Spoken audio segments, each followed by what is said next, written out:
Imaginez la scène.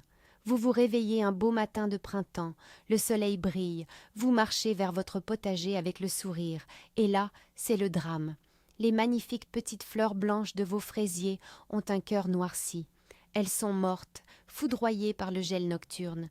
Fini la récolte abondante, fini les tartines de confiture maison. C'est frustrant, n'est-ce pas? Aujourd'hui, nous allons parler du pire cauchemar des cultivateurs, la protection des fraises contre les redoutables gelées tardives. Je vous promets qu'à la fin de cette vidéo, vous connaîtrez des techniques infaillibles pour créer un véritable bouclier autour de vos plantes. Et d'ailleurs, saviez-vous qu'arroser vos fraisiers en plein milieu d'une nuit glaciale pourrait être la seule chose qui les sauve? Cela semble complètement dingue, je sais. Dites-moi en commentaire si vous oseriez pulvériser de l'eau sur vos plantes pendant qu'il gèle à pierre fendre. Restez avec moi, car on va briser beaucoup de mythes et révéler les secrets des professionnels pour garantir votre récolte. Pour bien nous défendre, nous devons d'abord comprendre pourquoi nos fraisiers sont si vulnérables.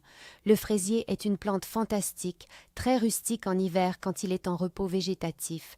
Il peut supporter des froids extrêmes sous la neige. Le vrai problème survient au printemps. Dès que les jours rallongent et que l'air tiédit, la plante se réveille très vite. Elle produit ses premières feuilles et surtout ses premières fleurs. Or, ces fleurs printanières, qui donneront les plus grosses et les plus belles fraises de la saison, sont extrêmement fragiles. Elles contiennent beaucoup d'eau. Dès que la température descend sous le 0 degré, l'eau dans les cellules de la fleur gèle, se dilate et fait éclater les tissus. C'est une question de biologie fondamentale combinée à une météo printanière toujours imprévisible et traître. Mais qu'est-ce qui se cache vraiment derrière cette menace invisible? Il faut d'abord comprendre notre ennemi. Tous les gels ne se ressemblent pas. Vous avez peut-être remarqué que parfois, le sol est blanc le matin, et d'autres fois, il n'y a rien de visible, mais vos plantes meurent quand même. C'est la différence entre la gelée blanche et le redoutable gel noir. La gelée blanche se forme quand il y a de l'humidité dans l'air. Elle crée cette belle couche de givre. Paradoxalement, ce givre offre une toute petite isolation, mais le gel noir, lui, est un tueur silencieux. L'air est sec, le vent est glacial, et la température chute brutalement en dessous de 0 degré. C'est là que vos fraisiers sont en danger de mort. L'image est simple, pensez à une nuit de printemps parfaitement claire, avec un ciel rempli de millions d'étoiles. C'est magnifique, n'est-ce pas? Eh bien, pour un jardinier, c'est un véritable cauchemar. Sans couverture nuageuse pour retenir la chaleur de la terre, cette chaleur s'échappe directement dans l'espace. L'air froid, qui est plus lourd, coule vers le sol. Et devinez qui habite au ras du sol? Vos précieuses fleurs de fraisier. C'est exactement pour cela qu'elles sont les premières victimes. Une fleur de fraisier touchée par le gel montre un cœur noir. Si vous voyez ce cœur noir, c'est terminé pour ce fruit. Il n'y aura pas de fraises. Il est donc crucial de ne pas se fier uniquement au thermomètre affiché à la télévision, car la température au ras du sol peut être inférieure de plusieurs degrés.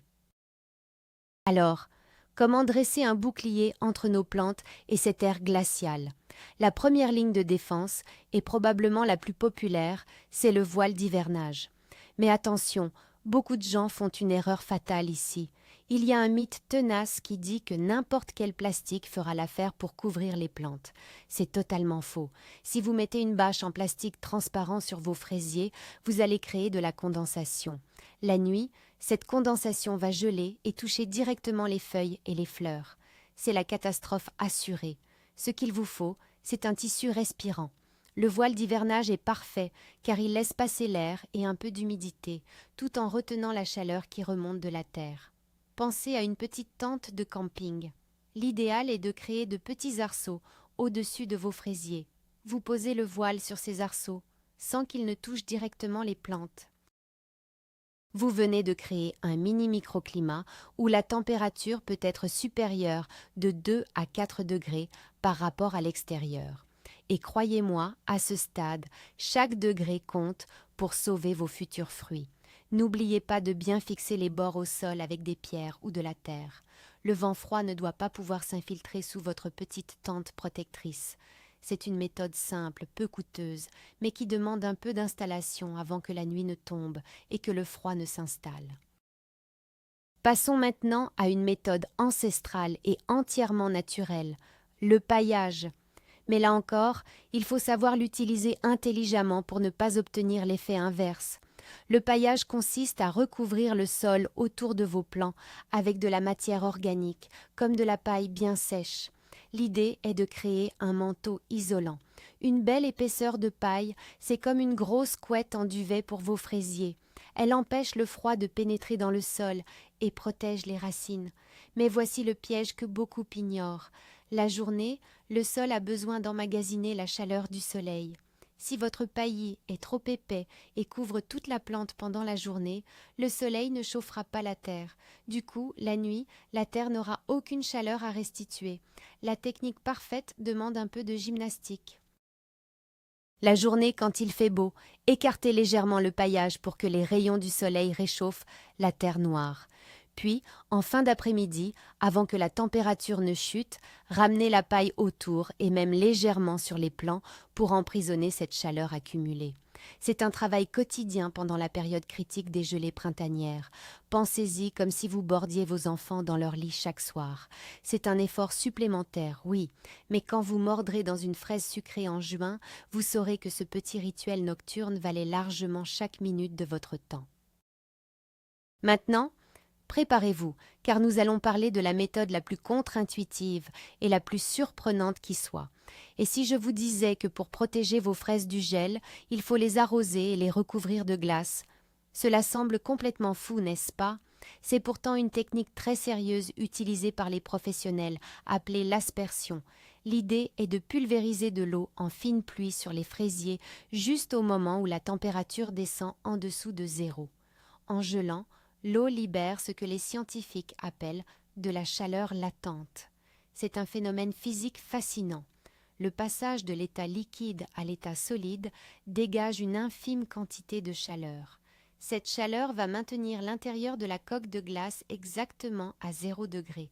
Tant qu'il y a un mélange d'eau et de glace, la température de la fleur ne descendra pas plus bas.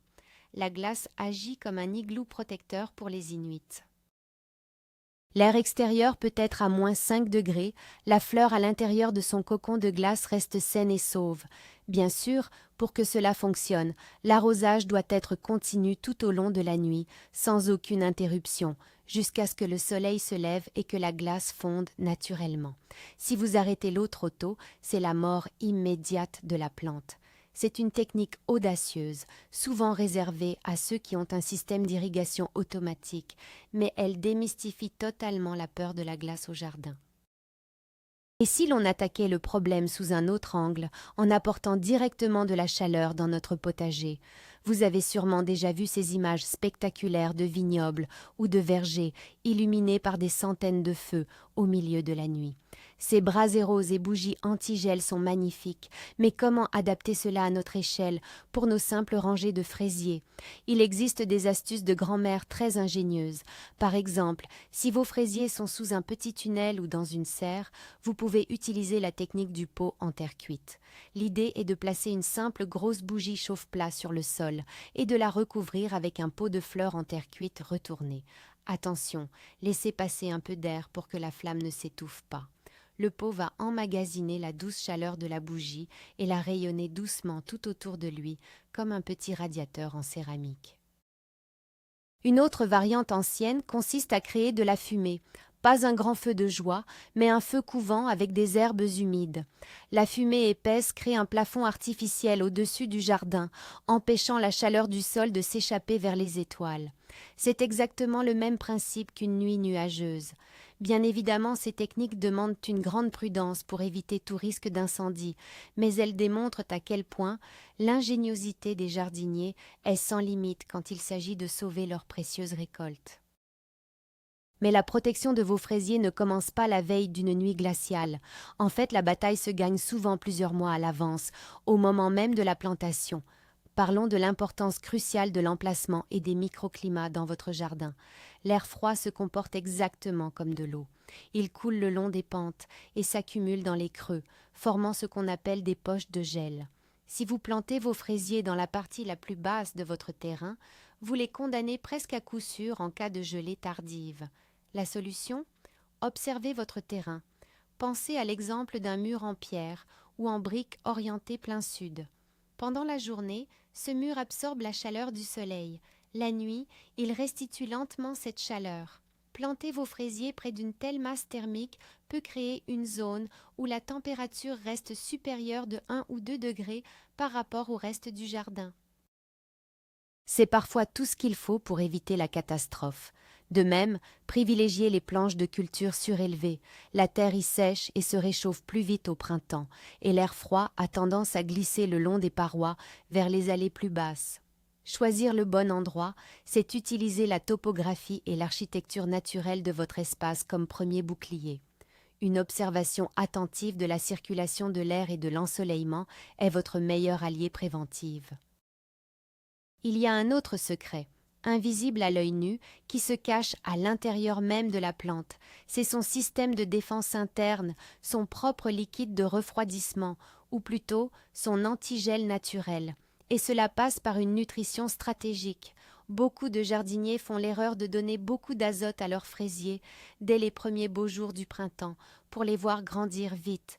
C'est une erreur magistrale. L'azote provoque une pousse rapide de feuilles très tendres, gorgées d'eau. C'est exactement le type de tissu cellulaire qui éclate au premier coup de gel.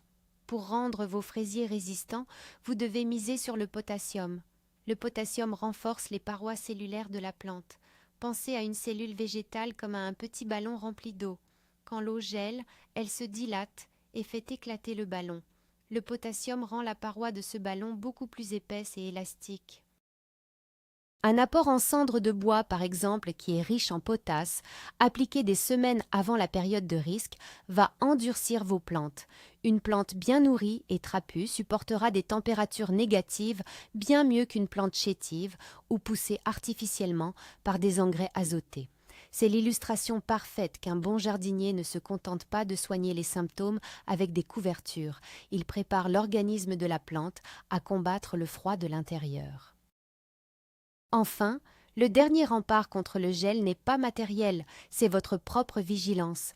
De nos jours, nous avons accès à des applications météo ultra précises, mais elles ne font pas tout. Le vrai secret, c'est d'avoir un thermomètre placé exactement au niveau de vos fraisiers, au ras du sol. Et la vigilance ne s'arrête pas au lever du jour, bien au contraire. C'est ici que se produit l'un des drames les plus courants. Vous avez bien couvert vos plantes avec un voile d'hivernage. La nuit se passe bien.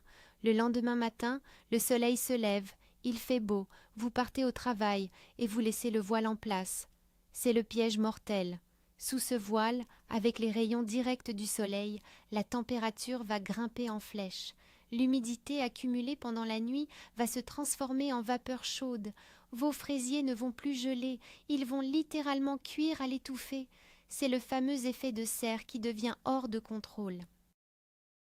L'illustration est dramatique. Sauvez ces plantes du froid pour les achever par la chaleur. Il est donc impératif d'aérer et d'enlever les protections dès que les températures redeviennent positives et que le soleil tape. Le jardinage printanier est une danse quotidienne avec les éléments. Couvrir le soir, découvrir le matin. C'est une routine exigeante, certes, mais c'est le prix à payer pour assurer la survie de votre récolte face aux caprices de la météo. Voilà, la vérité est que la protection parfaite n'est pas un outil unique, mais bien la combinaison de toutes ces méthodes. Choisir le bon emplacement, nourrir vos plantes avec du potassium, utiliser des voiles respirants et gérer l'ouverture chaque matin. C'est ça, le véritable secret pour traverser le printemps sans encombre. L'aspersion d'eau reste la technique la plus surprenante, prouvant que la glace peut parfois sauver des vies végétales. En appliquant ces stratégies, vous transformez vos fraisiers vulnérables en véritables guerriers du froid. Vous allez non seulement sauver vos fleurs, mais vous garantirez une récolte abondante et délicieuse. Merci infiniment d'avoir suivi cette vidéo jusqu'au bout. Si vous avez appris quelque chose de nouveau aujourd'hui, n'oubliez pas de vous abonner à la chaîne, de cliquer sur le bouton j'aime et de partager ce contenu. Et pour terminer, j'ai une question pour vous. Avez-vous déjà perdu une récolte entière à cause d'une gelée inattendue? Racontez-moi votre expérience dans les commentaires. J'ai hâte de vous lire.